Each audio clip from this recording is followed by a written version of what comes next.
عام زندگی میں بھی بندے کی کیا قدر ہے, بندہ کیا ہے, کچھ بھی نہیں ہے. جب تک لوگوں کو اس سے امید ہے یا توقع ہے تو وہ اس کی اہمیت ہے, اور جب توقع ہی اٹھ گئی غالب, کیا کسی کا گلہ کرے کوئی.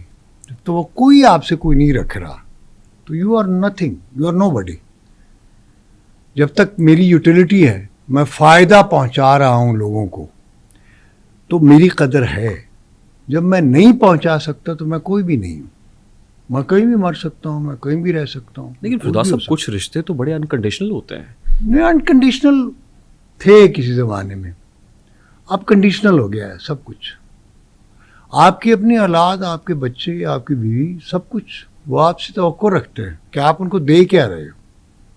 اگر میں مثلاً ایک مہینہ بھی خیر بہت ہے, چلو ایک مہینہ کر لیتے ہیں, ایک مہینہ اپنے بیوی بچوں کو کچھ نہ دوں تو مجھے وہ گھر سے نکال دیں گے, یا نکال دیتے ہیں کہ بھئی آپ کا فائدہ کیا ہے ہمیں, آپ کیا دے رہے ہو. نہ آپ سبزی لا رہے ہو گھر میں, نہ آپ کو گوشت آ رہا ہے, نہ کھانے کو آپ کے پاس ہے, نہ دینے کو کچھ آپ کے پاس ہے, تو آپ کی یوٹیلیٹی کیا ہے. مطلب وہ تو اس طرح سے دیکھ رہے ہیں نا آپ کو. وہ یہ نہیں سوچتے کہ یار یہ باپ ہے, یا یہ ماں ہے, یا یہ بھائی ہے, یا اس سے ہمارا کیا رشتہ ہے. رشتے نہیں ہیں important, material, matter, mess, that is important. کہ ہمیں اس سے کتنا مٹیریلسٹکلی ہم کیا کچھ لے سکتے ہیں مٹیریل میں. تو اگر آپ کوئی نہیں آپ کو دے سکتا, ہی از نتھنگ فار یو. عام زندگی میں بھی ہے کہ یار کیا فائدہ, او فلانا, وہ فلانا ہے, وہ یار کیا فائدہ, کی فائدہ, کون ہے وہ جا رہا ہے, اور رہنے دو یار, اس کو کم نے کیا کرنا. اب مثلا میں آپ کو بتا, او فردوس جمال جا رہا ہے ایک بندے, او فردوس جمال جا رہا ہے, رہنے دو یار, فردوس زیادہ جائے. یعنی مجھے اس سے کیا لینا ہے, اسے مجھے کیا دے دینا ہے. یعنی اتنی ہم سیلفش سوچ ہو گئی ہے کہ ہم کسی کو اپریشیٹ بھی نہیں کرنا چاہتے کسی کو.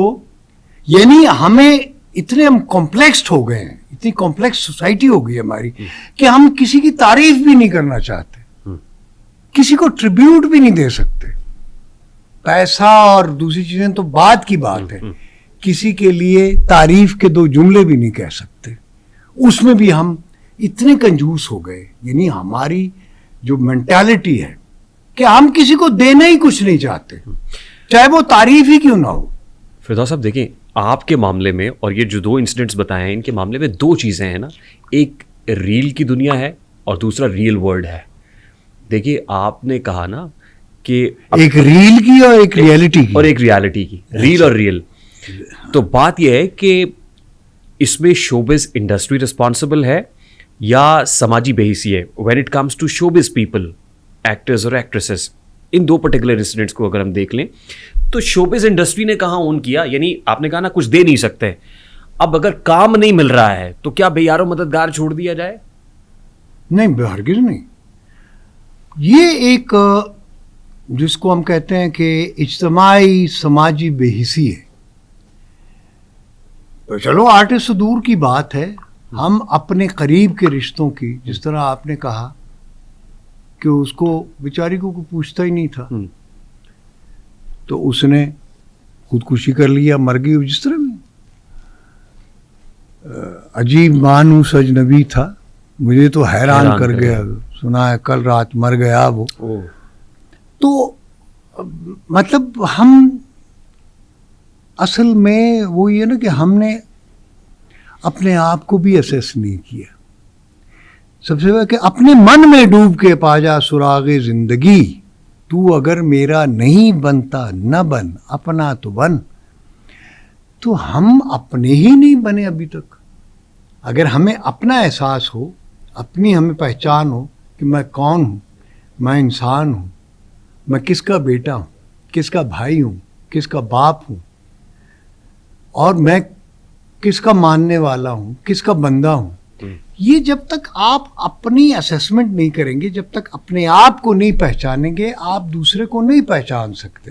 یہ بات آپ کی درست ہے فردوس صاحب. یہ پرٹیکولرلی میں آپ سے یہ بات اس لیے جاننا چاہ رہا ہوں کہ میں کنیکٹ کروں گا اس کو اپنے پریویس پوڈ کاسٹ کے ساتھ. یہ 2 خواتین تھیں پرٹیکولرلی جو اس طرح کی موت جن کی واقع ہوئی. اب کیا خواتین تھیں اس لیے ایسا ہوا, یا آپ کو لگتا ہے اس میں کوئی جنسی تخصیص نہیں ہے مرد یا خاتون کے بارے میں؟ اس لیے پوچھ رہا ہوں میں آپ سے کہ میں بھی تھوڑی دیر پہلے حمیرہ اصغر علی جن کی ڈیڈ باڈی لینے سے ان کے والد نے انکار کر دیا, بھائی سامنے آتا ہے اور بھائی یہ کہتا ہے وہ اپنی انڈیپینڈنٹ زندگی گزار رہی تھی, والد کو وہ کہتی تھی شوبز اور یہ وہ جو میں کر رہی ہوں میں اپنے اون پہ میں جانوں اور میرا کام جانے. ہوتا یہ ہے نا کہ خواتین کو ان کی فیملیز ڈس اون کر دیتی ہیں, اون نہیں کرتی جیسے ہی وہ شوبز کی دنیا میں قدم رکھتی ہیں. اور پھر آپ نے اسی پوڈ کاسٹ کے اندر کہا تھا کہ خواتین اگر کام کریں گی اور میں اپنے گھر کی کسی خاتون کو اجازت دے دوں گا تو کیا میں, آپ نے جو ورڈ کہا وہ ایک کنجر کی اصطلاح آپ نے سے ہو گئے ہیں. تو خواتین ہیں اس لیے ایسا ہوا کہ ان کو ڈس اون کر دیا گیا, بالکل آئسولیشن تنہائی کی زندگی گزارنے پہ مجبور ہوئی اور پھر موت بھی اسی ماحول میں واقع ہو گئی. اتنی المناک موت. Very sad. میں کوئی وہ نہیں اس معاملے میں خواتین یا مرد کی کوئی تخصیص نہیں ہے. انسان تو ہیں, وہ بھی انسان ہے, اللہ کی مخلوق ہے, ہم بھی انسان ہیں, دونوں انسان ہیں, تو کیوں اتنے حجابوں میں ملے؟ تو خدا ہے نہ میرا عشق فرشتوں جیسا, دونوں انسان ہیں تو کیوں اتنے حجابوں میں ملے؟ تو خاتون ہو یا مرد ہو, شو بزنس میں ہو یا کسی اور بزنس میں ہو, یا کسی اور کام میں, کوئی نہ کوئی کام تو کرنا ہی پڑتا ہے نا. لیکن نہیں کرنا چاہیے ایسا سلوک جو ہے خواتین سے یا کسی بھی سے بھی. مثلاً آپ تو خواتین کی بات کرتے ہیں نا, میرے کانوں نے کیا کیا سنا ہوا ہے. تو مثلا میں آپ کو ایک انسیڈنٹ بتاتا ہوں. میں جا رہا تھا تو پتہ نہیں مری کی بات تھی یا ابٹاباد میں, تو وہ 2 لڑکے جا رہے تھے دوسری سائڈ سے, تو ایک نے دوسرے سے کہا لکھا جاؤ گرا, یہ دیکھو دیکھو فردوس جمال روان, یہ دیکھو فردوس جمال جا رہا ہے. تو وہ اسے کہتا ہے مڑا رکھا دفاع کرو اس کو, رکھے گا جان بتے نہ رکش, یعنی نہ دیکھو اس کی طرف, مغرور ہو جائے گا, یعنی اس میں اکڑ جائے گا, مغرور ہو جائے گا. یعنی ہم کسی کی تعریف بھی نہیں کرنا چاہتے, اتنے ہم کمپلیکسڈ ہیں کہ کہیں وہ ذرا سا کاندھا یا سر نہ اٹھا لے. یعنی ہم اتنا مغلوب کرنا چاہتے ہیں دوسرے بندے کو, اتنا سپریس کرنا چاہتے ہیں کہ اس کی تعریف بھی نہیں کرنا چاہتے کہ کہیں وہ مغرور نہ ہو جائے. یار خدا کے بندو, کہ جس کی جو مثلا آپ کسی خوبصورت عورت کی اگر تعریف کرتے ہیں تو آپ اس کی نہیں کر رہے, آپ اس کی تعریف کر رہے ہیں جس نے اس کو بنایا ہے. آپ مخلوق کی تعریف نہیں کر رہے, خالق کی کر رہے ہیں نا. مطلب اگر خلق کی, تخلیق کی اگر آپ تعریف کرتے ہیں تو ظاہر ہے آپ اس کے جو خالق ہے اس کی تعریف کر رہے ہیں. تو اگر ہم کسی کو خوبصورت بندہ کہتے ہیں, یار بڑا خوبصورت بندہ ہے, اگر کسی خوبصورت عورت کو آپ خوبصورت کہتے ہیں تو ایکچولی آپ اس کو نہیں کہہ رہے. بس آپ سبحان اللہ کا جو لفظ ہے, میں تو سبحان اللہ میرے منہ سے نکل جاتا ہے, اللہ پاک ہے, اللہ سبحان ہے, پاک ہے نا. تو گویا ہم کسی کی اگر تعریف کرتے ہیں سبحان اللہ کہتے ہیں تو آپ نے اللہ کی تعریف کر دی. ٹھیک. تو اس وجہ سے وہ ہم تھوڑا سا یہ ہے کہ اگر یہ ذہن میں رکھیں کہ اگر کسی خوبصورت عورت کو, مرد کو, کسی کو بھی آپ دیکھ لیں, خوبصورت چیز کو دیکھ لیں اور وہ اللہ کی بنائی ہوئی ہے, تو آپ سبحان اللہ کہنے میں کیا حرج ہے.